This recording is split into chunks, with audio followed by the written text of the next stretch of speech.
Сайн байцгаана өрхөмөндөд үзэгчдээ Улаанбаатарт 12 цаг 30 минут болсон байна. Тооцоо судалгаа шинжилгээ гэдэг бидний амьдралын салшгүй хэсэг юм. Сая санаа эдийн засгийн мэдээллийн хөтөлбөрийн шинэ дугаар танд хүрч байна. Студид сэтгүүлч Мөнх Жаргал ажиллаж байна. 2014-өөс 2016 онд эмнэлгийн тоног төхөөрөмжөнд 257 тэрбум төгрөг шаардлагатай. Өнгөрсөн жил дүүргийн хэмжээнд хөнгөлөлтөө үнээр нүүрс борлуулах 20 цаг ажиллаж байсан бол энэ жил тоог нэмж 33 цагээр нүүрсийг борлуулж байна. Улсын 1-р эмнэлэг нь өдөрт 600-аас 700 хүн, за жилдээ 200-аас 250 мянган иргэнд үйлчилдэг байна.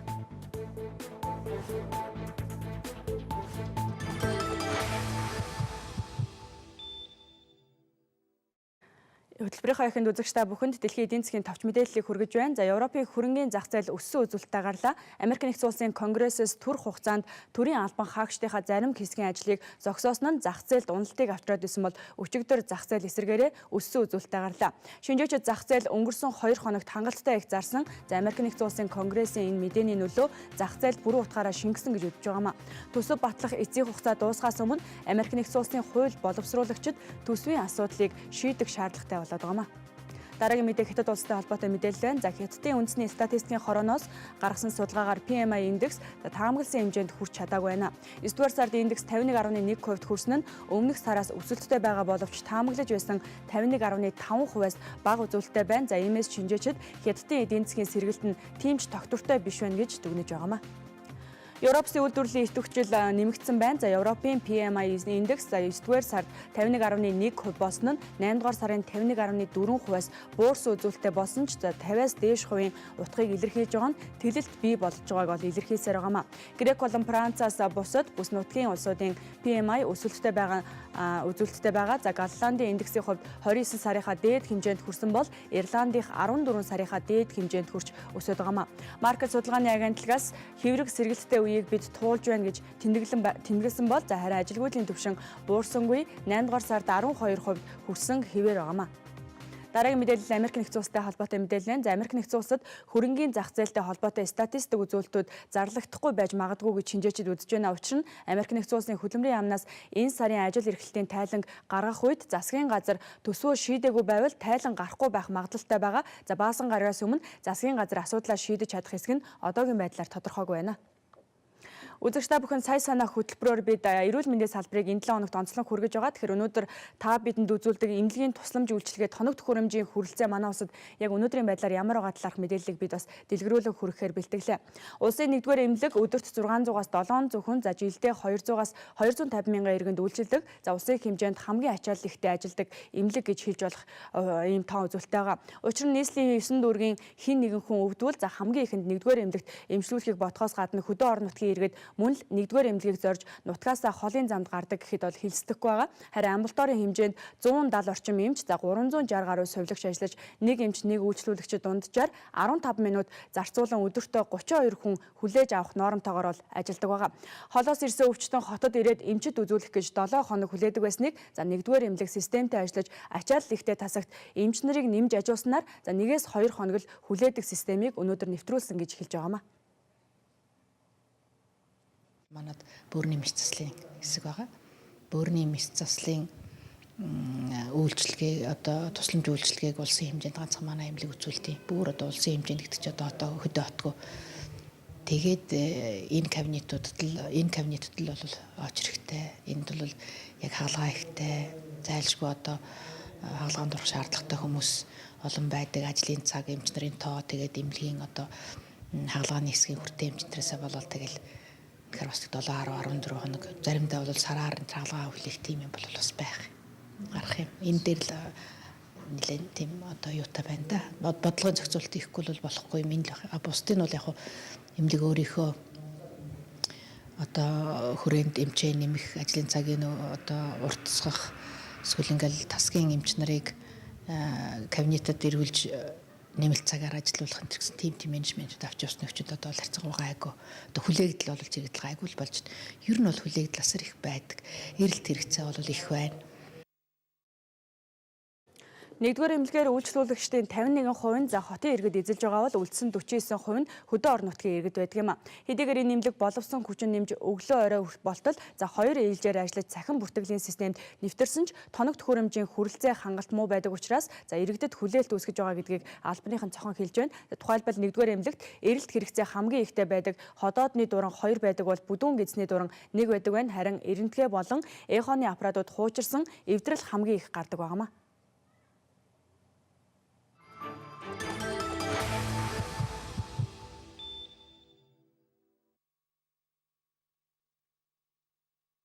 Манай эрүүл мэндийн салбар онцлох за багш тоног төхөөрөмжийн дутагдaltaй учраа эмчлэх, онцлох боломжгүй 20 гаруй нэр төрлийн эмч өвчин бүртгэлтэй байдаг юм а. Ирэх 2014-өөс 2016 онд эмнэлгийн тоног төхөөрөмжийг шинжилэхэд 257 орчим тэрбум төгрөг шаардлагатай бол за энэ жилийн хувьд 25 тэрбум төгрөгийг эмнэлгийн тоног төхөөрөмжийн шинжилэлд зарцуулж байгаа юм а. 2010 онд эмнэлгийн тоног төхөөрөмж худалдан авах зориулан 9 тэрбум төгрөг төсөөлөж байсан бол 2011 онд 15, 2012 онд 25, өнөө жил мөн 25 орчим тэрбум төгрөг төсөөлөж эмнэлгийн тоног төхөөрөмжөд зарцуулах төсөв даруй 3 дахин өсжээ. Манай улсын хувьд иргэдийн хамгийн их үйлчлүүлдэг дүрслэл онцшилгоо, эрчим тэмчилгээ, ариутгал, мэс засал, нүхэн сэргээх хэмчилгээнд зориулж голчлон тоног төхөөрөмж авдаг. Тухайлбал амьсгалын аппарат үйлдвэрлэсэн ус чанараас хамааран 30-аас 70 сая төгрөгийн үнэтэй байдаг бол эдлэгээний хугацаанд тавьдаг шаардлага нь 5 жил тасралтгүй ажилдаг байх ёстойгоос гадна цаашид засвар хийж сэргээх маягаар 15 жил ажиллах хугацаатай байдаг байна. Гал унтрах байдлаар ч юм уу тийм ээ яг хэрэгцээ шаардлага гарсан солих шаардлагатай басан одоо тоног төхөөрөмжүүдийг авж байгаа. Ерөнхийдөө бол энэ төсвүүдээр яг төдийлөн орчин үеийн шинэ одоо дэвшлэлт технологи, PET томограф, компьютер томограф, MRI гэсэн аппаратуудыг бол одоо нарийн нэн дөрөнд одоо шаардлагатай хэмжээгээр нь гэхдээ стандартад нийцүүлэн монголчуудын хүү ам газар нутгийн байршил дархал суурьшилтанд тохируулсан энэ болготойгоор авах нь шаардлагатай.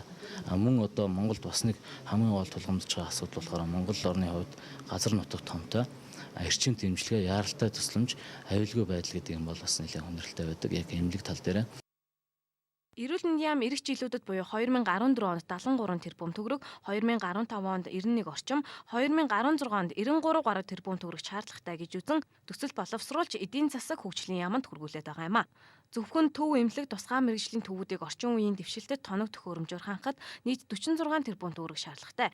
Гэвч төсвийн мөнгө хүрэлцдэггүй үүнээс гадна Солонгос, Япон, Хятад зэрэг гадаад улс орнуудаас тоног төхөөрөмж авдаг учраас төхөөрөмжийн үнд мөн тээврийн зардал шингэдэг зэрэг хүндрэлүүд манай улсын өмнө тулгардаг. энэ гадагшаад явдаг одоо энэ асуудал болохоор юутай холбоотой гэхээр өвтөдөө орчин үеийн шин дэвшлэлт тоног төхөөрөмжүүдийг авахд бас бидний энэ баталгаад байгаа энэ мөнгө болохоор хөдөлгөн бас хүрэлцээ багтай байдаг. Тэр утгаараа бол бас одоо юу гэдэг яг энэ жилийн хэмжээнд шаардлагадах одоо гэмтэл гарсан солих шаардлагатай болсон тоног төхөөрөмжүүд бол бүрэн шинжилдэг. Аль болох шин дэвшилтэд тоног төхөөрөмж технологиг авахд бол бас тодорхой хэмжээгээр зарцуулахыг бол эрмэлздэг. Гэвч хэдий шин тоног төхөөрөмж, шин техник байна. Үн хэдий ч нэ өндөр байдаг учраас төдийлөн бас өрөнгө үс тэрийг бол авч чаддаг. Энэ төсвийн хүрээгээр шатраалтайгаар ингээд энэ мөнгөнд дүн маань одоо хасагдахгүй батлагдаад ингээд явах юм бол бас тодорхой хэмжээгээр бол шатраалтайгаар одоо бүрэн зохиц шинжилэлт хийх бол бүрэн боломжтой гэж үзсэн. Энэ жил хэрэгжих 20 төслийн хувьд одоогийн байдлаар тендер зарлагдаагүй, задаргаа боловсруулж байгаа 6 төсөл, худалдан авах ажиллагааны газар жагсаал хүрэгдсэн, тендер зарлагдсан 3, худалдан авах ажиллагааны газар задаргаа хүрэгдээгүй 2, үнэлгээ хийж 3 талт гэрээ байгуулсан мөн 2, бараа худалдан авах гэрээ байгуулсан төсөл 4 байгаа юм а.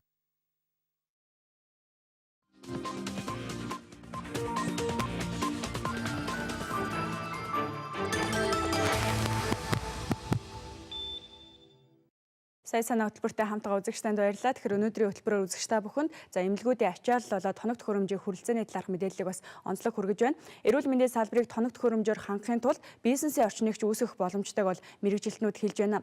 Хүлээлтээс шалтгаалж иргэд шуудлах хувийн эмнэлгийг сүүлийн үед зорих болсон байна. За тоног төхөөрөмжийн мэрэгжилтнүүд ч маш нарийн ажиллагаатай ажил эрхэлдэг боловч төсвийн бага цалингаар цалинждаг учраас хувийн компаниудад улсын эмнэлгүүд мэрэгжилтний алдах тохиолдол сүүлийн үед ихсжээ. Манайх чинь нэг хэсэг одоо 2000-ад оны ихээр бол баахан одоо тоног төхөөрөмж муутай байна, тэр байна, энэ байна гэдгээл тусламж хандив гээл элдв юм энэ тэндээс цуглуулсан. Одоо манад жишээлбэл нэг одоо схений тасаг байна, яралтай тусламжийн тасаг байна гэлдэг чинь тэнд одоо 8 9 одоо аппарат байлаа. Гэтэл 2-1 улсыг 3-1 улсыг 1-1 фирмик гэл ингээл бүгдээр өөр нэгээс нөгөөд юм таарахгүй. Энэ бүхний чинь хооронд Монгол инженерил зохицуулж штэ үндсэндээ. Монгол инженерил одоо тэгээд яг энэгээр бол тэдэн орны тэдэн юм байна гэдэг тийм юмыг бол гаргах хэцүүээс одоо манад бол байгаа л да. Гэхдээ яг энэ инженерийн албанаас нь очиод асуувал энийг илүү тодорхой хэлдэг нь.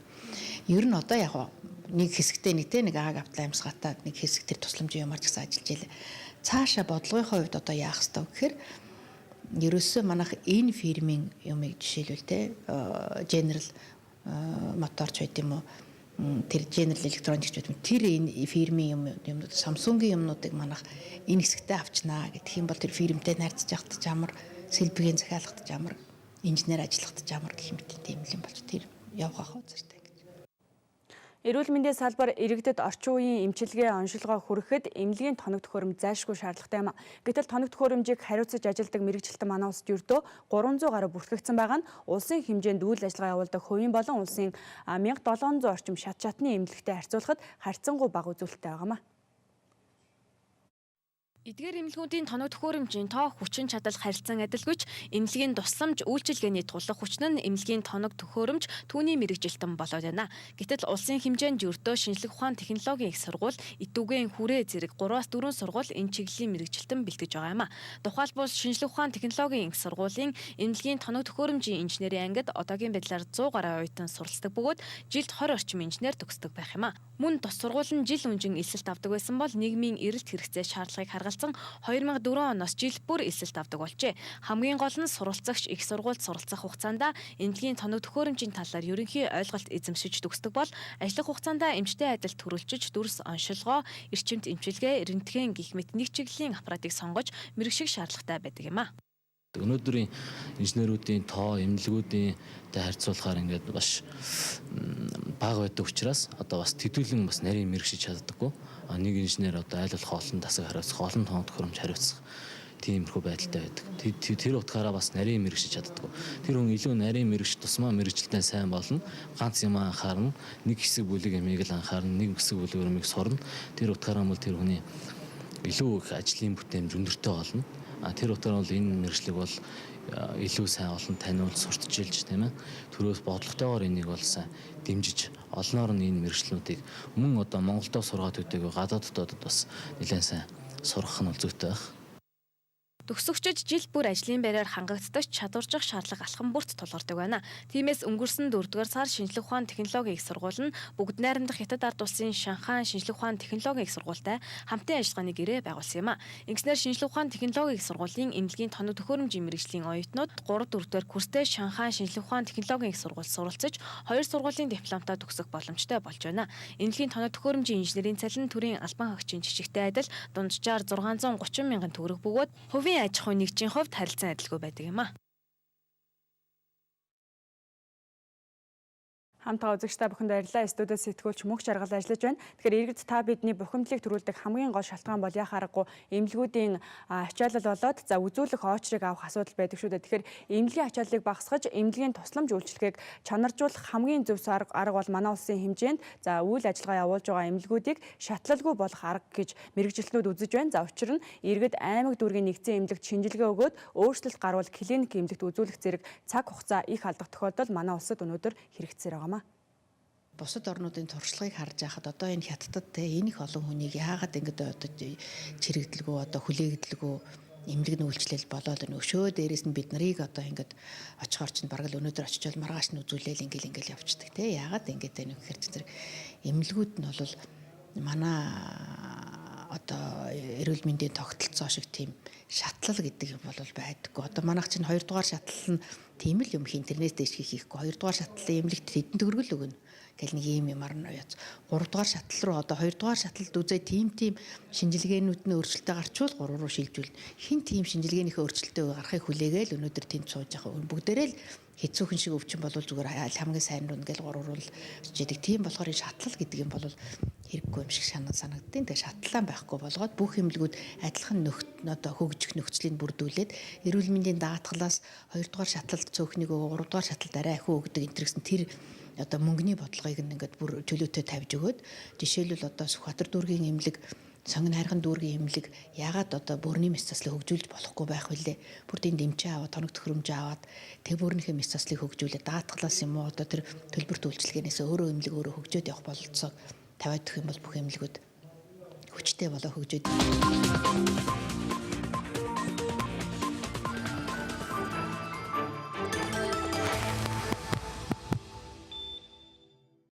Манай улсын эрүүл мэндийн салбарт өнөөдөр тоног төхөөрөмж хөрөнгө оруулалтын асуудлаас гадна за мэдээж эмнэлгүүдийн ачааллын асуудал чухлаар яригдж байгаа. Тэгвэл бас нөгөө талаар иргэдийг бухимдуулдаг нэг зүйл бол эмчнэрийн хариуцлага болоод чадварын асуудал байгаа. Эмчнэрийг чадваржуулах тал дээр Солонгосын эмнэлгүүдийн арга зүйг нэгдүгээр эмнэлэг бүрэн нэвтрүүлэхээр зорио ажиллаж байгаа юм байна. За жилд бүр 170 орчим эмч солилцоогоор Солонгос улс руу явж мэрэгчлээ дээшлүүлж байна. Эмнэлэг болон эмч үйлчлүүлэгч 3 харилцааны үндсэн дээр үйл ажиллагаа үр дүнтэй байх учиртай. За харин иргэд цахим бүртгэлд хэрхэн хамрагдах мэддэггүй. За цаг барих арга туршлага манай иргэдийн дунд байдаггүй. Харилцааны соёлын доголдолтой байдаг нь эмнэлгийн үйл ажиллагаанд хүндрэл учруулдаг тухай албаны хүн хэлж байгаамаа. Хаяг үл цахим бүртгэлтэй болж байгаа юм чи тэгээд нэг эмчд бол өдөрт 8 одоо 32 хүн бичих хэвээр. Тэгээд тэргээрээ ягаал өстой очир дугаарыг нь тэгж бичээл тэгэл цаг өгөөл тэдэс тэдэн цагт та гэдгийг ягаал тэр тасалбар руу очихдоо эднээс дугаарын тасалбар аваад тэг хүмүүс орж ирээд одоо нэг 10 11 цагт орж ирчихэл 700 идэх дугаарыг ингээл авчихвал тэгэл сэтгэл санаа би 700-ны дараа хизээ очих вэ 8-9 бүртгэгч тэрийг бүртгэж байгаа учраас тэр нэг одоо юу байдгүй юм л да нэг 30 минутын дараагаар тэр хүн яваад очиждаг. Тэгээд бүртгэгч тэрийг бүртгэж аваад тэгээд очир дугаарыг цаг өгöd гаргана. Өглөө чи очирлж байгаа хамаагүй чихэлдэж байгаа 8:20-д орж ирээд 12 цагийн дугаар авч болно. Одоо урд өдрүүд захиалгаар бичсэн дугаар байж гин бас тэрний чинь дараа өглөө ирсэн хүмүүсийн дугаар. Тэгэх юм бол 12 цаг хүртэл явж байгаа л тэгэл 12 цагтаа л ирээл үзүүлчихэлтэй. Зарим нь бол манайх ерөөс 12 цагт за цаг нь ингээд өгөгдсөн та 12 цагийн ирэн шүү гэдэг ингээд 12 цагтаа улаанаар бичсэн байхад явж л тэгж болсонгүй ингэчж болоо тэглээ гэл нэг цагт ирчээл тэгэл би одоо үзүүлнэ гэл. Тэгтэл нэг 12 цагт нэмч тэрийг хүлээгээ зүгээр суучхад нэг цагийнхаа хүнийг үзчихтэл одоо чи намайг үзсэнгүй. Хэмтийн. Тэгэхэд үйлчлүүлэгч бас өөрөө соёлтой байх хэрэгтэй. Энэ айгүйх тэгэх юм бол хэн хэндээ хэрэгтэй. Эмнэлгийн ажилчид бас тайван ажиллаа хиймээр байна. Үйлчлүүлэгч өөрөө бохимдохгүй баймаар байна. Тэгээ соёлд сурна гэдэг чинь нийгэмшиж амьдарч олуулаа амьдарч сурна гэдэг бас бид нарт хэрэгтэй болчихжээ. Улсын клиникийн төв эмнэлгээр үйлчлүүлэгчдийн 51% за хотын иргэд байгаа бол үлдсэн 49% нь хөдөө орон нутгийн иргэд эзэлдэг байна.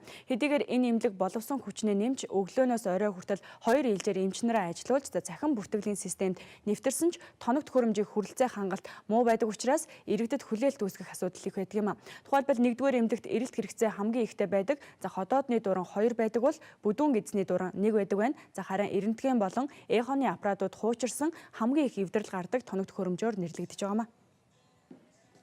Хөрөмжийн асуудлыг бол дандаа энэ төрийн үйлчлэгээ явуулдаг энэ улсын эмнэлгүүдэд дандаа төрөөс одоо төсвөөс тоног төхөөрөмж авч өгнө гэвэл эмнэлгийн тоног төхөөрөмжөөс гүйцэхгүй. Тэр бол маш их өндөр хөгжилтэй, маш их хурдан хөгжиж байгаа шүү дээ. Би мэдхийн Чех тэр, Болгар тэр, Хятад тэр, Солонгос тэр ерөөсөө эмнэлэгт тавьсан тоног төхөөрөмжүүд бол энэ бол тэр компани өмчмөө гэсэн юм пайцтай. Энэ бол одоо жишээлбэл одоо Roche компани өмчмөн энэ одоо юу гэдэг юм бэ манайхаар MCS компани өмчмөн гэл том тоног төхөөрөмжүүд нь тавьсан. Тоног төхөөрөмжн дээр ажиллаж байгаа эмч нь бол одоо манай эмнэлгийн эмч байлаа гэхэд тэр тоног төхөөрөмжөөс олж байгаа одоо тэр төлбөрт үйлчилгээний ашгийг тэр MCS нь авд юм уу төр одоо авч байгаа шүү дээ. MRI-гийн ч үг бид нар төсөвт бүрдүүлж өгч байгаа. Тэрнийхээ оронд өөрний компани аваад гэх мэтэр ингээд одоо тоног төхөөрөмжтэй хурдан хугацаанд тоног төхөөрөмжтэй болох ийм болцоо бол байгаа юм шиг харагдав. Энийг бол зүгээр удирдах хүмүүс тэр нөгөө бодлогынхаа төвшөнд хийгээд өгчих юм бол бас энэ одоо улс нийгэм хөгжиж ийн уул уурхаанч байд юм уу илүү орлоготой компаниуд өөрийнхөө тэр хөрөнгө мөнгөөр эрүүл мэндийн салбар чинь бас том бизнесийн салбар шүү дээ. Тэгээд гадны том эмнэлгүүд орж байгаа оронд тэд нар өөрийнхөө мөнгөөр одоо манад хамгийн орчин үеийн MRI аваад тавиад өгчлөө. Тэр MRI-гийн одоо нөгөө төлбөр гээл тэгэхээр одоо зөндөө үзүүлэх шаардлагатай хүн байна. Тэр үзүүлээд явлаа гэхэд тэрний одоо төлбөр өмнө хамаагүй одоо өөр нэг юу ч гэдгийг туушинч гэдэг нэг компанид одоо тал нь ороод тал нь энэ эмнэлэгтэй юм эсвэл улсад ороод ингээл явж байгаа. Гэх мэтээр ингээд тоног төхөөрөмжтэй болох боломж их байгаа юм шиг санагдтыг. Хөтөлбөртэй хамтгаа үзэгч танд баярлалаа. Тэгэхээр өнөөдрийн сая санаа хөтөлбөрөөр үзэгч та бүхэнд эрүүл мэндийн салбарын ачааллыг за 1-р эмнэлэг дээр жишээ болгон тоног төхөөрөмж болоод за иргэдэд үйлчлэхэд ямар хүндрэл гарч байгаа талаарх мэдээллийг хүргэлээ. Харин хөтөлбөрийнхаа төгсгөл та бүхэнд Монголын эдийн засагт бас сүүлийн үед анхаарал татаад байгаа мэдээллийг товч мэдээллээр хүргэж байна. За оюутлахын асуудал оны эцэст шийдэгдэх төлөвтэй байна. За уулуурхайн яамны стратеги бодлого төлөвлөлтийн газрын дарга Отох Чулуу хэлэхдээ за оюутлахын асуудал оны эцэст гэхэд бүрэн шийдэгдэнэ гэдэгт итгэлтэй байгаагаа өчигдөр илэрхийлсэн байгаа. Оюутлахын 7-р сараас эхлэн ил ордоос зэсийн баядамд экспортлж эхэлсэн ба харин далд уурхаагаас уурхайн санхүүжилт зогссон байдал хэвээр үргэлжилж байгаа. За үүнээс улбаалan 1700 орчим ажилтан албан хаагчдаа халсан тохиолдол гарсан байгаа. Тэгэхээр оюутлах компани Туузын за Монголын талын 3 гишүүн өнгөрсөн 7 хоногт Лондонгийн хуралд оролцож Монгол талаас дэвшүүлсэн 30 асуудлын 15 асуудлыг нь бүрэн шийдвэрлсэн байна. За хурал 10 дугаар сарын 7-нд Улаанбаатар хотод үргэлжлэхээр байгаа. За Монголын талын хувьд төслийн санхүүжилтийн нөхцөл байдал болоод за оюутлахын төслийн илүүдэл зардлын асуудал за мөн уурхайн өргөтгөл хийхтэй холбоотойгоор тээзүг хилцэх 3 томоохон асуудлыг шийдвэрлэхээр хүлээж байгаамаа. За дараагийн асуудал бол мөн иргэдэд зориулсан асуудал байна. За энэ бол жил бүр иргэдэд үзүүлж байгаа за хөнгөлөлттэй нүүрсний мэдээлэл байгаамаа. Өнгөрсөн жил дүүргийн хэмжээнд хөнгөлөлттэй үнээр нүүрс борлуулах 20 цэгийг ажилуулж байсан бол энэ жил тоог нэмж 33 цэгээр нүүрс борлуулж байна. Нүүрсний үн өнгөрсөн өглөөс 30%-аар нэмэгдсэн ч за дүүргийн төр захиргааны байгууллагаас явуулж байгаа бодлогын хүрээнд үнийг тогтвортой барьж 40 кг-ийн шуудаатай нүүрсийг 2000 төгрөгөөр борлуулж байгаа юм байна. Нүүрс худалдан борлуулах ажлыг нэгдсэн зохион байгуулалтанд оруулснаар 45 иргэн төр ажлын байраар хангагдж байна. Харин нүүрс шуудаалах ажилд 5 иргэн, тээвэрлэх ажилд хуваараа тээвэр эрхлэгч 2 иргэн, нүүрс түгээх цэгийн манаач 1, за менежер 1, түгээх борлуулагч 33 хүн буюу нийтдээ 45 иргэн сартаа 100,000-аас 450,000 төгрөгийн цалинтаагаар энэ хүрээнд ажиллаж байгаамаа. За Оросын албаны улсын сангийн яамнаас 8 дугаар сарын 19-нд за газрын тосны бүтээгдэхүүний ноогдуулдаг экспортын татвараа 9 сарын 1-ээс эхлэн 20.9 сая 9 ам доллараар нэмэгдүүлж тонн тутамд нь 410.7 ам доллар болгосон байгаа. За үүнтэй холбоотойгоор шатхуун импортлогч аж ахуй нэгжүүд үнэ нэмэх талаар өнгөрсөн хугацаанд ярьж за Magnet Red компанийн хувьд өнгөрсөн 7 хоногт үнэ нэмсэн байгаа. Тэгэхээр тэгвэл эдийн засагчид энэ үйлдэлийг үндэслэлгүй гэж тайлбарлаж байгаамаа. Учир нь Монгол банкнаас хэрэгжүүлж байгаа дэд хөтөлбөрийн хүрээнд 3.8% хүүтэй 195 тэрбум төгрөгийн зээл болон за 338.3 тэрбум төгрөгтэй тэнцэх ам долларын форвард хэлцлийг манай улсын форвард хэлцэл хийсэн нь манай улсын нийт хэрэглээний 20%-ийг эзэлдэг жижиглэнгийн үнийг тогтвортой байлгахад чиглэсэн томоохон арга хэмжээ байгаа. За иймээс ч нийт олгогдсон зээлийн хэмжээ болон Оросын албаны улсын экспортын татварын хэмжээ нь манай улсын дотоодын зах зээлийн үнд өсгөд нөлөөлөх үс биш гэдгийг эдийн засагчид онцлог хэлж байгаамаа.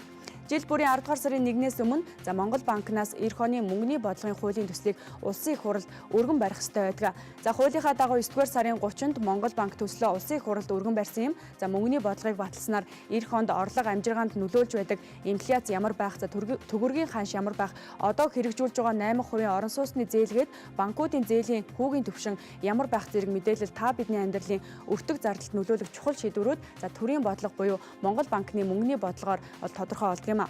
За эх онд мөнгөний бодлогын зорилтын хүрээнд хэрэглээний үнийн индексээр хэмжигдэх инфляцийг 8%, за 2015-аас 2016 онд 7%-аас хэтрүүлэхгүй төвшөнд байлгахаар Монгол банкнаас зорж ажиллах юм. За түүнчлэн одоо үйлчилж байгаа төгрөгийн гадаад валюттай харьцах ханш макро эдийн засгийн суур нөхцөлтэй нийцэж уян хатан тогтох зарчмыг үргэлжлүүлэн баримтлахаа энэхүү хуулийн төсөлд оруулсан байгаамаа.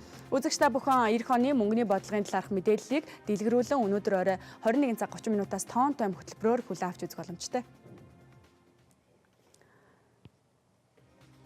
Хөтөлбөрийн өнөөдрийн дугаар энд хүрээд өндөрлөж байна. Үзэгч та бүхэн маргаашийн сая санаа хөтөлбөртэй хамт байснаар та бидэнд байдаг эрүүл мэндийн дэвтрээр эмнэлгийн тусламж үйлчилгээг ямар байдлаар хөнгөлөлтөд эдлэх боломж та бидэнд байгаа талаарх мэдээллийг хүлээн авч үзээрэй. Студиуд сэтгүүлч мөх жаргал ажиллалаа.